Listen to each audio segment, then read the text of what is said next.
তৃণমূল কংগ্রেসের এরকম দুরবস্থা কেন, যেখানে সৌগত রায়কে পচা ডিম, কাউকে জুতো চপ্পল, এমনকি বিবাহ বিচ্ছেদের মতো পর্যায়ে চলে গেছেন টলিউডের বিশ্বাস ব্রাদার্সের অন্যতম খলনায়ক। কেন এই অবস্থা দলটা? দেখুন, পুরো পার্টিটাই পচা, তার আবার ভালো মন্দ কি? অনেকে আবার ভাগাভাগি করছেন, গুইয়ের এপিট ওপিট, তো যেদিকে যান গুই হবে সে। সেরকম টিএমসিটা কিছু ধান্দাবাজ লোক সুবিধার জন্য এসেছিল, এর জন্য পুরো দায়ী সিপিএম। তারা যে অব্যবস্থা তৈরি করেছিল, অরাজকতা, তার ফলে মানুষ বাধ্য হয়ে এক জায়গায় এসে একটা কিছু করেছিল, যাকে সামনে পেয়েছে খড়কুটো রেখেছিল। পরিস্থিতির কারণে মানুষ মুক্তির জন্য করেছিল। নীতি, আদর্শ, ডিসিপ্লিন কিছু নেই পার্টিতে, সবাই কামাচ্ছে উপর থেকে নিচে। তো আজ এমন পরিস্থিতি হলো, মানুষ এমনভাবে হারিয়েছে, আর কামানোর রাস্তা নেই, তাই ভেতরের সমস্ত ঘা বেরিয়ে গেছে। এ সবই তো শুরু হয়েছে, দেখুন না, অনেক দূর যাবে।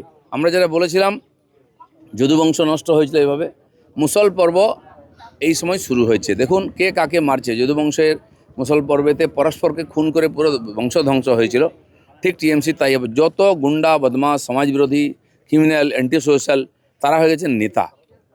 পাট খেতে কোটি কোটি টাকা পাওয়া যাচ্ছে, গাছে, রাস্তাঘাটে। পার্টিটারই উদ্দেশ্য ছিল পয়সা কামানো।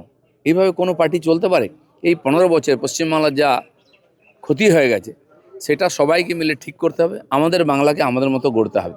সেই জন্য আইন আছে, আইনের কাজ আইন করছে, পুলিশ করবে, আর যেটা ওনারা পাপ করেছেন তারা পাপ ভোগ করতে হবে। এভাবে ধ্বংস হবে। 70 জন বিধায়ক সই করেছিল, এদের সবার সই অরিজিনাল তো কেন? বাহারুল, নয়না, কুণাল ঘোষের ফোনে কথা বলছে সিআইডি, আর বাহারুল আবার নিজে স্বীকারও করছে সে সই করেন। না, বললাম না, পুরো ধোঁকাবাজি আর এই ধরনের 2 নম্বরই কাজ করার পার্টিটাতে সব। আর যে যত বড় 2 নম্বর, তাকে তত বড় নেতা করা হয়। যত বড় ক্রিমিনাল, ভ্রষ্টাচারী, তাকে তত বড় নেতা করা হয়েছে।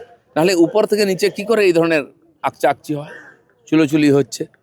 দুর্ভাগ্য আমাদের পশ্চিমবাংলায় এমন একটা দল 15 বছর রাজত্ব করলো, মানুষ সহ্য করলো, যারা এনেছে তারা পরে চুপ করে গেল। বুদ্ধিজীবীরা ঝাঁপিয়ে পড়ে তাদের নেতৃত্ব করলেন, আজকে তারা মণি বাবা হয়ে গেছেন। এই পাপের ভাগ কে নেবে?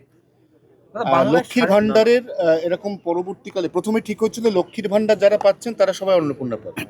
পরবর্তীকালে যখন স্ক্রুটিনি রিভিউ হলো, তখন দেখা গেল 30 লক্ষ এরকম মহিলা বা পুরুষ তারা লক্ষ্মীর ভান্ডার পাচ্ছিলেন, যারা প্রত্যেকে আইদার ডিলিমিটেড, অথবা তাদের প্রত্যেকের ট্রাইব্যুনালের নাম ছিল তারা অ্যাটেন্ড করেননি, অথবা তাদের সবাই সিএএ অ্যাপ্লিকেন্ট। শুনুন, লক্ষ্মী ভাণ্ডার বা অন্নপূর্ণা যোজনার ব্যাপার নয়। ভারতবর্ষের কেন্দ্র, রাজ্য সরকার যা যা সুবিধা দেন নাগরিকদের, সেটা পেলে প্রথম কন্ডিশন হচ্ছে তাকে ভারতের নাগরিক হতে হবে।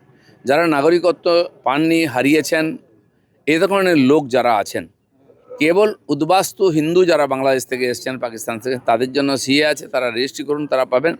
এছাড়া যারা যত অনাগরিক, সবাই সমস্ত সুবিধা থেকে বঞ্চিত হবেন, সুতরাং এই দেশ থেকে বিতাড়িত হবেন। সেটা শুরু হয়ে গেছে। বাংলায় 650 কোটি টাকার বিনিয়োগ করছে আমূল, এবং দুগ্ধ শিল্পের উন্নয়নের জন্য মূলত এই বিনিয়োগটা করা হচ্ছে। বিজেপি সরকার আপনারই না, দেখুন, সমস্ত প্রাইভেট কোম্পানি আমার কাছে আসছে ফোন, দুবাই থেকে, লন্ডন থেকে, সিঙ্গাপুর থেকে। এইখান থেকে তারা ব্যবসা শিখে গেছেন, অন্য জায়গায় ব্যবসা করছেন সফলভাবে।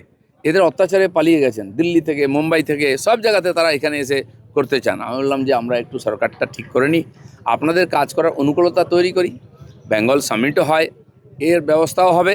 ততদিনে যাতে আপনাদের এসে আবার ধাক্কা খেতে না হয়, এরকম পরিবেশ তৈরি করবো আমার প্রশাসনিক। তারপরে আপনারা আসবেন।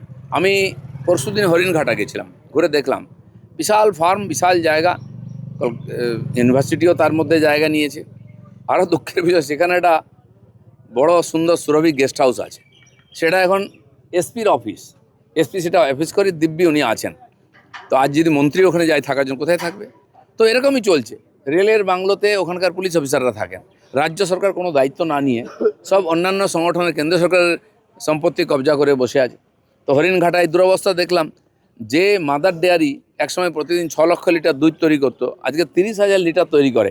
তাও বাংলার ডেয়ারি তৈরি করা হয়েছে লুট করার জন্য। এক একটা সংস্থাকে 2-3টে ভাগ করে দেওয়া হয়েছে, লোক ঢুকানো, পয়সা নেওয়া আর লুটপাট করার জন্য। কারা করেছে? মন্ত্রীরা করেছে, ওদের লোকেরা করেছে। সব জায়গায় মাথায় একজন করে নেতাকে বসানো হয়েছিল। আমাদের এগ্রো মার্কেটিং আছে, সেখানে কেষ্টবাবু ছিলেন প্রেসিডেন্ট না চেয়ারম্যান, কোনোদিন আসেননি, কোনো খালি লুট করা। তো এইগুলো লুটের রাজত্ব চলে, সেটা বন্ধ হবে, তারপরে সমাধান হবে। বিশাল জায়গা সম্ভাবনা আছে, সেটাকে আমি সংশোধন করব। বহু ফুটো ফাটা আছে, এখনও লুট চলছে।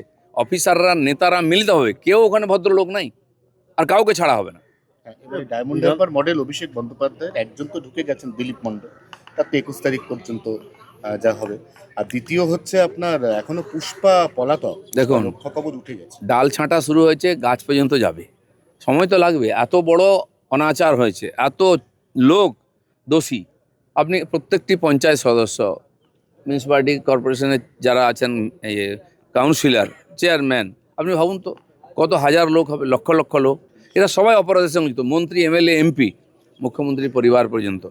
তো এটা যদি আমরা আইনি ব্যবস্থা নিই, লম্বা প্রসেস চলবে, কিন্তু এর মানে এই নয় যে ছাড় পেয়ে যাবে বা করা হবে না। টিএমসি যে চক্রান্ত করেছিল, এসআইআরকে ঘেঁটে দেওয়ার জন্য এইটার বিরোধিতা করেছিল,